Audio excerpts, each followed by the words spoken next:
Hi. నువ్వా? నీ పిన్నికి అలా నీ కుడి చేత్తో చిన్న బంగారం మూట పడేసావట, అలాగే నాకు కూడా నీ ఎడం చేత్తో చిన్న డబ్బు మూట పడేసావనుకో, చాలా సంతోషిస్తాను. ఇవ్వను. ఏం చేస్తావు? నేను ఇంటి కోడని కాదని మావి గారికి చెప్తావు, అందుకంటే ఏం చేస్తావు? మరీ అలా మాట్లాడు శోభ. అసలు పాయింట్కి వస్తున్నా. ఆ శేఖర్ విడో మ్యారేజ్ చేసుకుని పేరు కొట్టేద్దాం అనుకోవచ్చు, కానీ నువ్వు నాతో గడిపావని తెలిసాక ఆ మచ్చను కూడా భరించేంత పున్నమి చంద్రుడైతే అఫ్కోర్స్ బంగారం పోయినందుకు డబ్బు పోయినందుకు కారణం ఏదైనా చెప్పుకోవచ్చు, కానీ నీ శీలం పోయినందుకు ఏం కారణం చెప్తావో అది ఆలోచించు.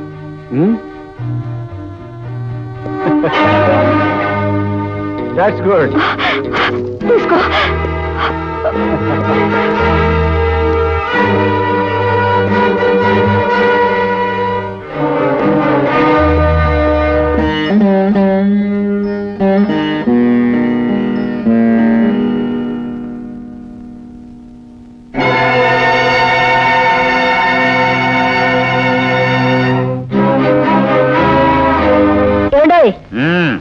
రండి, బజారుకి వెళ్ళి గడ్డం గించుకుని కొత్త బట్టలు కొనుక్కుందరు గాని.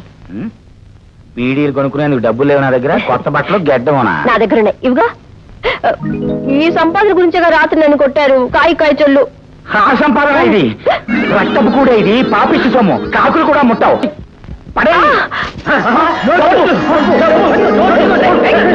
అదేమిటండి, కాకులు కూడా ముట్టమన్నారు, మరి వీళ్ళందరూ చేరుకుపోతున్నారు అంటే వీళ్ళు కాకుల కన్నా నీచులా?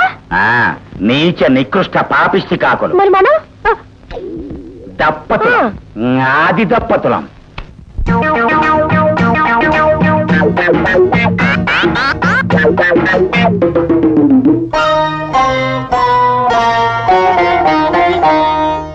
దంపతులం,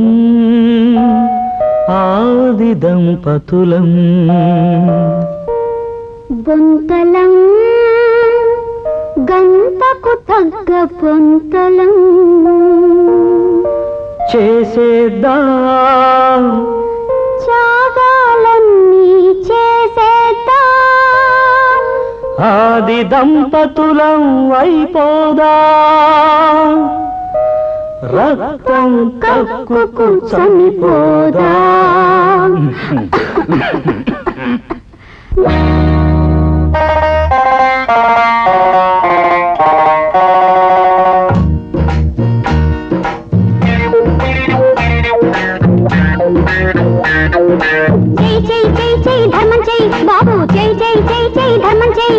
ధర్మం చేసి ఎరుగని చెయ్యి, ధర్మం చేయమని అడుగుతోంది పెదరు.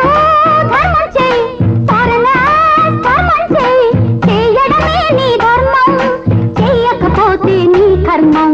చెయ్యి చెయ్యి చెయ్యి చెయ్యి ధర్మం చెయ్యి, చెయ్యి చెయ్యి చెయ్యి చెయ్యి చెయ్యి ధర్మం చెయ్యి.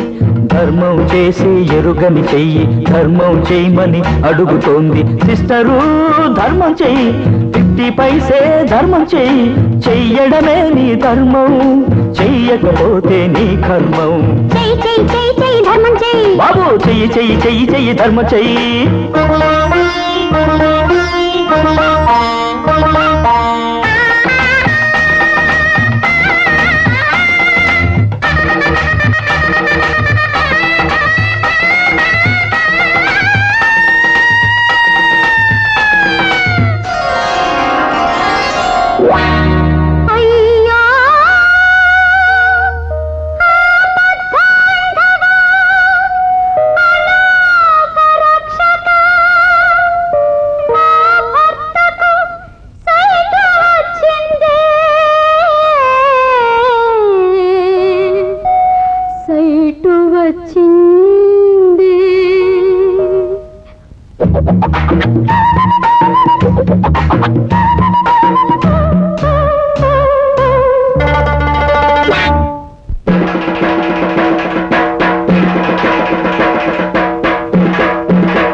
రామభద్ర రంగనాథ నా భార్యకు పట్టు చీర కొనాలి. నీవే కనుక లింగడివైతే రా, ఎక్కిరా, తెల్ల ఎద్దుపై ఎక్కిరా.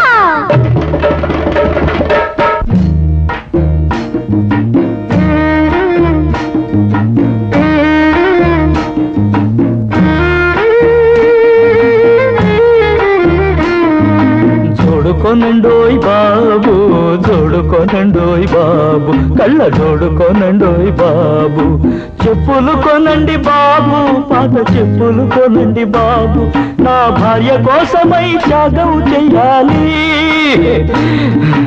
గమ్ గమ్ గమ్ చెయ్యాలి.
దంపతులం ఆది దంపతులం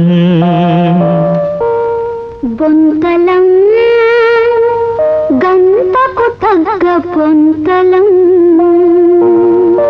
చేసేద్దాం త్యాగాలన్నీ చేసేద్దాం ఆది దంపతులం అయిపోదాం రక్తం కక్కుకు చనిపోదా.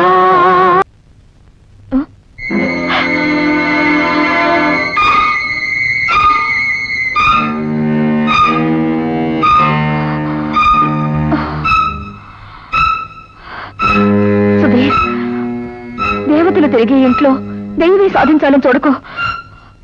ఈ ఇంటి కోడలు నా ప్రాణ స్నేహితురాలు. ట్రైన్ యాక్సిడెంట్ లో చనిపోతూ ఆమె కోరిన ఒక కోరిక ఆధారంగా నేను ఇంటికి వచ్చాను. అదే నేను చేసిన తప్పు, అదే నా నేరం. దానికి నన్నేదో హంతకురల్లా సాధించి ఈ ఇంటి సంపదను పరువు మర్యాదల దోయాలను చూడడం అన్యాయం, ద్రోహం. అందున చనిపోయిన రఘుబాబు స్నేహితుడని చెప్పి దశరథరావి గారు లాంటి ఉత్తముణ్ణి వంచిస్తున్న నీకు నిష్కృతి లేదు. నువ్వు కోరిందల్లా ఇచ్చి నీ చేతుల్లో అనుక్షణం చచ్చి బ్రతికే కన్నా నేను చంపి హంతకురాలను అనిపించుకోవడం మంచిది.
వెళ్ళిపోవడానికి ప్రయత్నిస్తావని నాకు తెలుసు, కానీ నేను ఇక్కడి నుంచి ఏమీ తీసుకెళ్ళడం లేదు. నువ్వేమీ తీసుకెళ్ళవని నాకు తెలుసు. కానీ ఎవరి ఫోటో అయితే తీసుకెళ్ళడానికి నువ్వు ప్రయత్నిస్తున్నావో అతని ఈ ఇంటికొచ్చి నీ గురించి అడిగితే నేనేం సమాధానం చెప్పాలి? బాబు అమ్మా అని పిలుస్తాడు. అన్నపూర్ణ ఊరు నుంచి వచ్చి అడుగుతుంది. ఊళ్ళో వాళ్ళందరూ అడుగుతారు, కోడలేమైంది, ఎక్కడికి వెళ్ళింది అని. వాళ్ళందరికీ నేనేమి సమాధానం చెప్పాలి? చెప్పండి. అసలు కోడలు చచ్చిపోయింది, లేకని కోడలు ఏమో తీసుకుని పారిపోయిందని చెప్పండి. జనం నమ్మరమ్మా. అవమానాన్ని తప్పించుకోవడానికి కోడల మీద నేరం మోపారు, అబద్ధపు కథను సృష్టించారు అంటారు. అయితే నేనేం చేయను? నిజంగా నాకు బ్రతికేందుకు కూడా అర్హత లేదు. అయినా జీవితంలో ఇంకా బ్రతకడానికి ఏం మిగిలింది? బిడ్డకి తల్లి ప్రేమ కావాలి. మీ అత్తగారు తీర్థయాత్రలకు ఎందుకు వెళ్లారో నీకు తెలుసు. ఆమె దురభిప్రాయాన్ని ఖాయం చేసి నువ్విక్కడి నుంచి మాయం కాకూడదు. ఆమెను వెంటనే బయలుదేరి రమ్మని ఉత్తరం రాశాను.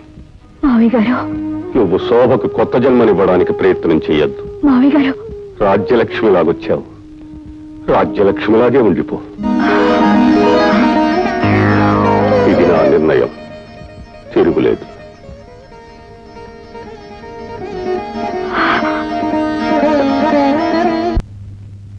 రాజ్యలక్ష్మిలాగొచ్చావు, రాజ్యలక్ష్మిలాగే ఉండిపో. అది అసలు కోడలు కాదని ముసలాడికి తెలిసిపోయాక ఇప్పుడు డబ్బులు ఎలా గుంజటం? గుంజటం మాట అలా ఉంచు. మళ్ళీ మనం బ్లాక్ మెయిలింగ్ అంటూ వెళ్ళామంటే మన బ్యాకులు రెండు పగిలిపోతాయి. ఇప్పుడు ఏంటి చేయటం? ముసలాన్ని లేపేస్తే కొత్త రకం కథ మొదలెట్టొచ్చు. అంటే నేను చెప్పినట్టు చెయ్యి.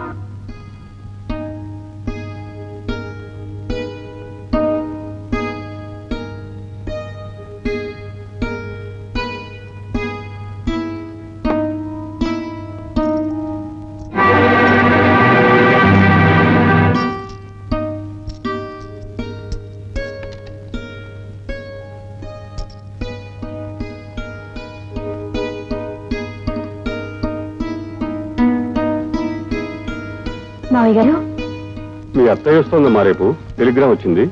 వస్తున్నారా? మరి స్టేషన్కి శేఖర్ని వెళ్ళి ఆవిడని తీసుకురమ్మని చెప్పాను.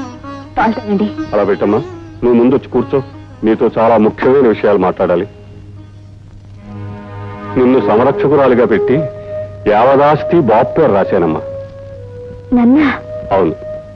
ఈ వీలునామా ప్రకారం బాబుకి 20 ఏళ్ళు వచ్చే వరకు ఈ భూములు, ఆస్తులు, అధికారాలు, ఈ ఇంటి బాగోగులు అన్నీ నీ మీద ఉంటాయమ్మా. 20 సంవత్సరాలేమిటి? జీవితాంతం బాబు బాధ్యత నేను నిర్వహిస్తాను మావయ్య గారు. ఈ రోజు హాయిగా నిద్రపోతాను. ఏది ఆ పాలలో ఇవ్వమ్మా.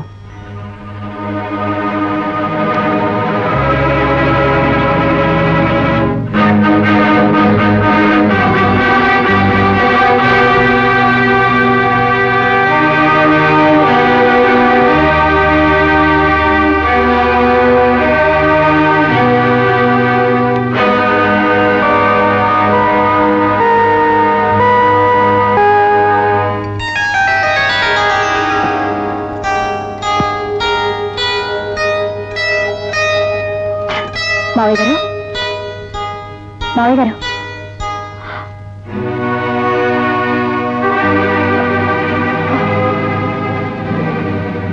మావయ్య గారు,